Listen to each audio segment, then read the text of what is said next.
ಹೆದರಿಕೆ ಇಲ್ಲ. 100,000 ಸರಿ ಹೇಳ್ತೀನಿ, ಕೋರ್ಟ್ ಮುಂದೆನೂ ಹೇಳ್ತೀನಿ ನಾನೇನು ಹೇಳಿದ್ದೀನಿ ಅನ್ನೋದನ್ನು. ನನ್ನ ಜೀವನದಲ್ಲಿ ಮುಂದಿಟ್ಟು ಹೆಜ್ಜೆಯನ್ನು ಹಿಂದಿಟ್ಟು ನನ್ನ ಜೀವನದಲ್ಲೇ ಅಭ್ಯಾಸ ಇಲ್ಲ. ಮತ್ತು ಒಬ್ಬ ವ್ಯಕ್ತಿ ಬಗ್ಗೆ ಹೇಳಿರೋದು, ಒಬ್ಬ ವ್ಯಕ್ತಿ ಮುಲ್ಲಾ ಅಂತ ಹೇಳಿರೋದು. ಯಾವ ಮುಲ್ಲಾ? ದೆಹಲಿನಲ್ಲಿ ನೀಟ್ ಚಳುವಳಿಯ ಸಂದರ್ಭದಲ್ಲಿ ಪೆಟ್ರೋಲ್ ಟ್ಯಾಂಕಿಗೆ ಬೆಂಕಿ ಹಾಕ್ತಿರೋ ಮುಲ್ಲಾ. ಅವನನ್ನು ಸಮರ್ಥನೆ ಮಾಡೋಕ್ಕೆ ಯಾರ್ಯಾರು ಬರ್ತಾರೆ ಅವರೆಲ್ಲರೂ ಪಾಪಿಗಳು, ಅಧರ್ಮಿಗಳು. ಹೌದು, ನಿಮಗೆ ನೀಟ್ ಪರೀಕ್ಷೆಗೆ ಸಂಬಂಧಿಸಿದಂಥ ಚಳುವಳಿಯಲ್ಲಿ ಅಂತಲೇ ನನಗಿರೋ ಮಾಹಿತಿ. ಒಂದು, ನಾನು ಆ ಮುಲ್ಲಾನ್ ಕುರಿತೇ ಮಾತಾಡಿದ್ದೀನಿ. ಎರಡನೇದು, ನಮ್ಮ ಸೈನಿಕರಿಗೆ ಏನಂದಿದ್ದಾರೆ ಅಂತ ವಿಡಿಯೋ ತೋರಿಸ್ಬೇಕಾ? ಪ್ರಧಾನಮಂತ್ರಿಗಳಿಗೆ ಏನಂದಿದ್ದಾರೆ ಅಂತ ತೋರಿಸ್ಬೇಕಾ? ಅವೆಲ್ಲವೂ ನನ್ನ ಹತ್ರ ಇದೆ. ನಾಳೆ ನಂದು ಪೂರ್ವಯೋಜಿತವಾಗಿರ್ತಕ್ಕಂಥ ಬರಗಾಲ ಪೀಡಿತ ಪ್ರದೇಶಗಳಿಗೆ ರೈತರ ಜೊತೆ ಸಂವಾದ ಮಾಡಲಿಕ್ಕೆ ಬರಗಾಲ ಪೀಡಿತ ಪ್ರದೇಶಗಳಿಗೆ ಹೋಗ್ತಾ ಇದ್ದೀನಿ. ಆ ಬರಗಾಲ ಪೀಡಿತ ಪ್ರದೇಶಗಳನ್ನೆಲ್ಲ ಮುಗಿಸ್ಕೊಂಡು ಆಮೇಲೆ ವಿಚಾರ ಮಾಡ್ತೀವಿ.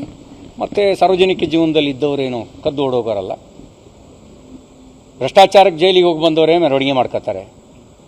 ನಾವು ಇವೆಲ್ಲ ಇಟ್ಕೊಂಡು ಹೋರಾಟ ಮಾಡೋರಿಗೆ ನಮಗೇನು ಹೆದರಿಕೆ?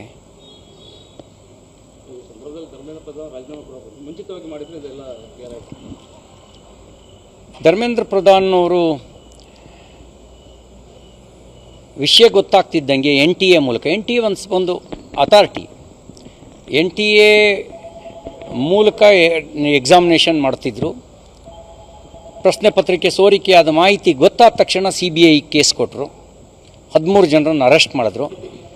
ಮರುಪರೀಕ್ಷೆಯನ್ನು ಸರ್ಕಾರ ಸ್ವಯಂ ಮುತುವರ್ಜಿ ವಹಿಸಿ ಒಂದು ಸಣ್ಣ ಕಳಂಕಕ್ಕೂ ಆಸ್ಪದ ಇಲ್ಲದಂತೆ ಮರುಪರೀಕ್ಷೆ ನಡೆಸ್ತು. ಇತಿಹಾಸದಲ್ಲಿ ಯಾವತ್ತೂ CBI ಕೊಟ್ಟು 13 ಜನರನ್ನು ಬಂಧಿಸಿದ ಇಷ್ಟು ತ್ವರಿತಗತಿಯಲ್ಲಿ ಬಂಧಿಸಿದ ಉದಾಹರಣೆ ಇರಲಿಲ್ಲ. ಮರುಪರೀಕ್ಷೆ ಯಶಸ್ವಿಯಾಗಿ ನಡೆಸಿದ ಉದಾಹರಣೆಯೂ ಇರಲಿಲ್ಲ. ಅವು ಯಶಸ್ವಿಯಾಗಿ ನಡೆಸಿ ಅದರ ನಂತರ ಫಲಿತಾಂಶವೂ ಪ್ರಕಟ ಆಗಿದೆ. ಈಗ ಸಮಾಜಘಾತಕ ಶಕ್ತಿಗಳು, ರಾಷ್ಟ್ರಘಾತಕ ಶಕ್ತಿಗಳು ಸಂದರ್ಭದ ದುರುಪಯೋಗ ಪಡಿಬಾರದು ಅನ್ನೋ ಕಾರಣಕ್ಕೆ ಅವ್ರು ರಾಜೀನಾಮೆ ಕೊಟ್ಟಿದ್ದೀನಿ ಅಂತ ಅವ್ರು ಹೇಳಿದ್ದಾರೆ. ಅವರು ಕಿಂಗ್ ಪಿನ್ ಅಲ್ಲ, ಅಥವಾ ಅವರು ಇಲಾಖೆ ಸೋರಿಕೆ ಮಾಡಿದ್ದು ಅಲ್ಲ. ಆದರೆ ಇಲ್ಲಿ KPSCನಲ್ಲಿ ಹುದ್ದೆಗಳು ಹರಾಜಿಗೆ ಇದ್ದಾವೆ. 3,000ಕ್ಕೂ ಹೆಚ್ಚು ಬೇರೆ ಬೇರೆ ಇಲಾಖೆಗಳ ನೇಮಕಾತಿ ಕಳೆದ 3 ವರ್ಷದಲ್ಲಿ ನಡೆದಿದೆ. ನೀವು ವೆಟರ್ನರಿ ಇನ್ಸ್ಪೆಕ್ಟರ್ ಹುದ್ದೆಯಲ್ಲೇ ಹರಾಜಾಗಿರಬೇಕಾದ್ರೆ ಇನ್ನು ಬೇರೆ ಬೇರೆ ಹುದ್ದೆಗಳ ಕತೆ ಏನಾಗಿರ್ಬೋದು ಅಂತ ಯೋಚನೆ ಮಾಡಿ. ಅದನ್ನೆಲ್ಲದನ್ನು ಹಾಲಿ ಹೈಕೋರ್ಟ್ ನ್ಯಾಯಾಧೀಶರ ನೇತೃತ್ವದಲ್ಲಿ ವಿಶೇಷ ತನಿಖೆ SIT ತನಿಖೆಯನ್ನು ಮಾಡಬೇಕು.